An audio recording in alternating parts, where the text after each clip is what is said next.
राधे राधे दोस्तों, कैसे आप सब। दोस्तों, हमारे YouTube चैनल पर आपका स्वागत है। हमारे इस चैनल को सब्सक्राइब कीजिएगा और हमारे वीडियो को लाइक, शेयर और कमेंट ज़रूर कीजिएगा। दोस्तों, अभी जो समय चल रहा है वो अधिक मास का महीना चल रहा है। दोस्तों, इस बार अधिक मास की जो पूर्णिमा है 1 अक्टूबर के दिन यानी आज के दिन गुरुवार के दिन को पड़ रही है। दोस्तों, अधिक मास, पुरुषोत्तम मास या मल मास की पूर्णिमा अत्यंत ही विशेष होती है। इस दिन लक्ष्मी नारायण व्रत भी किया जाता है। मान्यता है कि ये व्रत करने पर समस्त सांसारिक इच्छाओं की पूर्ति की जा सकती है। धन संपत्ति, सुख, वैभव में भी वृद्धि जो है वह की जा सकती है। इस व्रत को करने से यदि कुंवारी कन्या इसको व्रत को करती है तो उसे सुयोग्य वर प्राप्त होता है, और यदि युवक करते हैं तो उन्हें सुशील पत्नी प्राप्त होती है। दोस्तों, इस बार की जो अधिक मास की पूर्णिमा है वह बहुत ही शुभ योग में बन रही है। इस दिन स्वार्थ सिद्धि योग भी बन रहा है और 1 अक्टूबर को पूर्णिमा तिथि अर्धरात्रि के बाद तक रहेगी। उत्तरा भाद्रपद नक्षत्र में वृद्धि योग और स्वार्थ सिद्धि योग और गुरुवार के संयोग ने इसे और भी प्रभावशाली भी बना दिया है। इस पूर्णिमा पर स्नान करने से न व्यक्ति अपने जीवन के कई लाभों को प्राप्त कर सकता है, बल्कि इसके अलावा अधिक मास में यदि कोई भी धार्मिक कार्य भी किया जाता है तो उसके कहीं गुना फल भी प्राप्त होते हैं। दोस्तों, अधिक मास की पूर्णिमा पर स्नान का भी बहुत ही विशेष महत्व बताया गया है। इस दिन स्नान करने से किसी पवित्र नदी में स्नान करना अत्यंत ही महत्वपूर्ण भी माना जाता है। इस पूर्णिमा पर स्नान करने से सभी प्रकार के पापों से मुक्ति मिलती है। यदि दोस्तों कोरोना के चलते कोई व्यक्ति अधिक मास पर किसी पवित्र नदी स्नान सरोवर में स्नान नहीं कर सकता है तो उसे अपने नहाने के पानी में थोड़ा सा गंगा जल मिलाकर अवश्य ही नहाना चाहिए। इससे दोस्तों आपको इस तरीके से स्नान करने से आपको अधिक मास के स्नान के फलों की प्राप्ति होगी और आपके जो है सभी पाप जो है वह भी धुल जाते हैं। और दोस्तों, पूर्णिमा का जो दिन है, ऐसा कहा जाता है कि शास्त्रों के अनुसार पूर्णिमा के दिन माता लक्ष्मी जी का जो है जन्म हुआ था। और दोस्तों, ऐसा भी कहा जाता है कि पूर्णिमा के दिन माता लक्ष्मी जी भी पृथ्वी लोक पर आगमन करती है और देखते हैं कि कौन सा भक्त उनके प्रति व्रत रखता है और कौन सा व्यक्ति पूजा, आराधना और साधना जो है वह करता है। तो ऐसे में दोस्तों, हमें जितना हो सके इस दिन माता लक्ष्मी जी की पूजा आराधना करनी चाहिए और माता लक्ष्मी जी के समक्ष जो है व्रत हमें अवश्य ही रखना चाहिए। दोस्तों, पूर्णिमा की रात पूर्ण चंद्र के दर्शन होते हैं, अर्थात आकाश में पूर्ण उजाला। जैसे अमावस्या पर नकारात्मक शक्ति जागृत रहती है, उसी तरह पूर्णिमा के दिन सकारात्मक शक्ति जो है अपने चरम पर रहती है। यदि इस दिन हम अपने कर्मों से इन सकारात्मक शक्तियों की कृपा पा लेते हैं तो दोस्तों हमारा जो है भाग्य भी बदल जाता है और हम सुख समृद्धि से जीवन भी व्यतीत कर सकते हैं। तो दोस्तों, इस दिन हमें जितना हो सके भगवान को प्रसन्न करने के लिए ये समय हमारे लिए बहुत ही अच्छा माना जाता है। दोस्तों, अधिक मास का महीना जो है उसके भी अधिपति जो है भगवान विष्णु जी को ही माना जाता है और गुरुवार का दिन भी भगवान विष्णु जी का दिन है। और ऐसे में दोस्तों, इस दिन अगर हम जो भी उपाय साधनाएं करते हैं तो इससे सीधा जो संबंध है भगवान विष्णु और माता लक्ष्मी जी से होता है।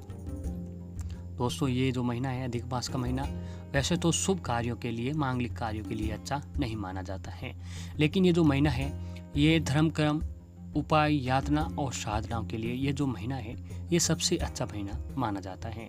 इस महीने में दोस्तों हमें जितना हो सके हमें पूजा आराधना करनी चाहिए और भगवान के प्रति जरूर कुछ न कुछ उपाय, यातनाएं और साधनाएं जो है हमें अवश्य ही करनी चाहिए। तो दोस्तों, इस दिन शास्त्रों के अनुसार प्रत्येक पूर्णिमा के दिन सुबह सुबह पीपल के वृक्ष पर माँ लक्ष्मी जी का आगमन होता है।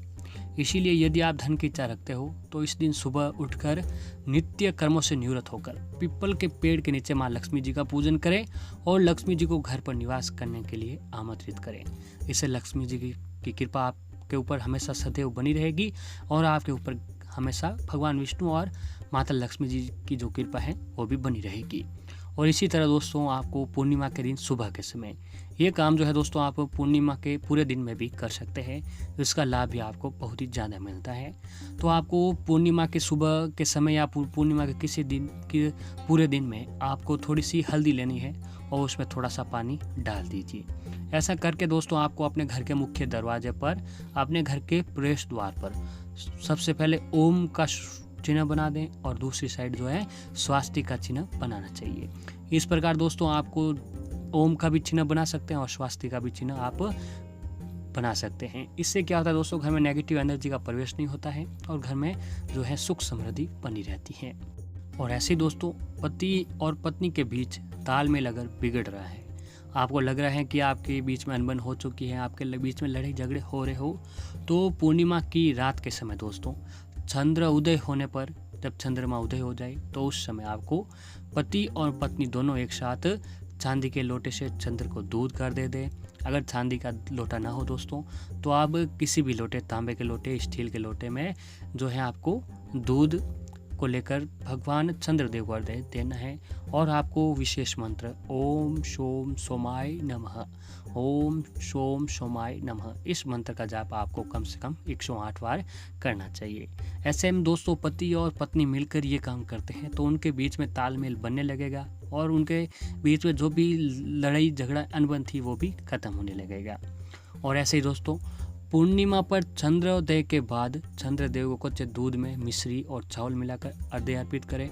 इससे धन से जुड़ी परेशानियां भी जो है वो खत्म होने लग जाएगी। ये काम ये कर सकते हैं कि पति और पत्नी दोनों मिलकर महालक्ष्मी जी के मंदिर जाएं। इस दिन आपको महालक्ष्मी जी के मंदिर में जाना है और देवी माँ को, माँ लक्ष्मी जी को या देवी माँ को हल्दी की कुछ गांठें ले जाकर इत्र और गुलाब के फूल चढ़ाएं। ऐसा करने से माता लक्ष्मी जी की कृपा आपके ऊपर बनी रहती है। और माता लक्ष्मी जी के सामने केसर का तिलक खुद के मस्तक पर लगाएं।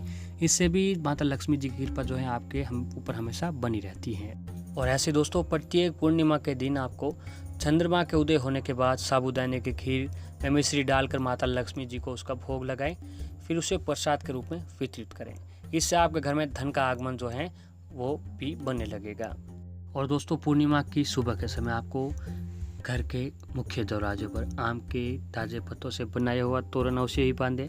इससे भी घर में शुभता का वातावरण बनता है। लंबे और प्रेम से भरे दाम्पत्य जीवन के लिए पूर्णिमा के दिन दोस्तों, जातकों को शारीरिक संबंध जो है भूल कर भी इस दिन नहीं बनाना चाहिए। और दोस्तों, पूर्णिमा के दिन शिवलिंग पर पति और पत्नी दोनों ये काम कर सकते हैं कि पूर्णिमा के दिन शिवलिंग पर शहद, कच्चा दूध, बेलपत्र, शमी पत्र और फल चढ़ाने से शिव जी की कृपा जातकों पर सदैव बनी रहती है। पूर्णिमा के दिन घिसे हुए सफ़ेद चंदन में केसर मिलाकर भगवान शंकर को अर्पित करने से घर में कलह और अशांति जो होती है वह दूर हो जाती है। और दोस्तों, सफल दाम्पत्य जीवन के लिए पूर्णिमा के दिन पति या पत्नी में कोई भी चंद्रमा को दूध कर दे अवश्य ही दें, और हो सके तो एक साथ में भी दे सकते हैं। इससे दाम्पत्य जीवन में जो है उनको मधुरता बनी रहती है। और ऐसे ही पूर्णिमा के दिन माता लक्ष्मी जी के मूर्ति या चित्र पर 11 कौड़ियाँ चढ़ाकर उन पर हल्दी से तिलक करें। अगले दिन सुबह इन कौड़ियों को लाल कपड़े में बांधकर अपनी तिजोरी में रख दें। इस उपाय से घर में धन की कोई कमी नहीं होगी। इसके पश्चात प्रत्येक पूर्णिमा के दिन इन कौड़ियों को अपनी तिजोरी से निकालकर माता के सम्मुख रखकर उन पर पुनः हल्दी से तिलक कर और अगले दिन उन्हें लाल कपड़े में बांधकर अपनी घर की तिजोरी में रख दें। आप पर माता लक्ष्मी जी की कृपा बनी रहेगी और घर में हमेशा माँ लक्ष्मी जो है आपके घर में स्थायी निवास भी बना रहेगा। और पूर्णिमा की रात दोस्तों 15 से 20 मिनट तक आपको चंद्रमा के ऊपर त्राटक करें, अर्थात चंद्रमा को लगातार देखें। इससे नेत्रों की ज्योति जो है वो तेज होती है। और पूर्णिमा की रात में चंद्रमा की रोशनी भी सुई में धागा पिरोने का अभ्यास करने से नेत्र ज्योति भी बढ़ती है। और एक दोस्तों, ये भी कहा गया है कि आयुर्वेद के अनुसार पूर्णिमा के दिन चंद्रमा की चांदनी सभी मनुष्य के लिए अत्यंत ही लाभदायक होती है। यह पूर्णिमा के दिन चंद्रमा का प्रकाश गर्भवती महिला की नाभि पर पड़े तो गर्भ पुष्ट होता है। इससे गर्भवती स्त्रियों को तो विशेष रूप से कुछ देर अवश्य ही चंद्रमा की चांदनी में उन्हें रहना चाहिए। वैसे तो सभी पूर्णिमा का महत्व होता है, लेकिन दोस्तों आश्विन मास के अधिक मास की जो पूर्णिमा होती है उसका महत्व और भी ज़्यादा बताया गया है। और ऐसे दोस्तों, पति और पत्नी के बीच को तनाव को दूर करने के लिए आपको कपूर बहुत ही सहायक सिद्ध होता है। तो ऐसे ये काम आप पूर्णिमा की रात में भी कर सकते हैं कि रात को सोते समय पत्नी अपने पति के तकिए में सिंदूर की एक पुड़िया और पति पत्नी के तकिए में कपूर की टिकिया को रखते हैं। तो प्रातः ही सिंदूर की पुड़िया घर से बाहर सही उचित स्थान पर फेंक दें तथा कपूर को निकालकर शयन कक्ष में जला दें। इससे पति पत्नी के बीच में रहने वाला तनाव भी जो है वो खत्म होना लगेगा और पति और पत्नी के बीच में जो भी अनबन थी वो भी दूर होने लगेगी। तो दोस्तों, पूर्णिमा के दिन अगर आप ये उपाय अपना लेते हैं तो आपके जीवन की जुड़ी सारी परेशानियां पल भर में जो है वो खत्म होने लगेगी।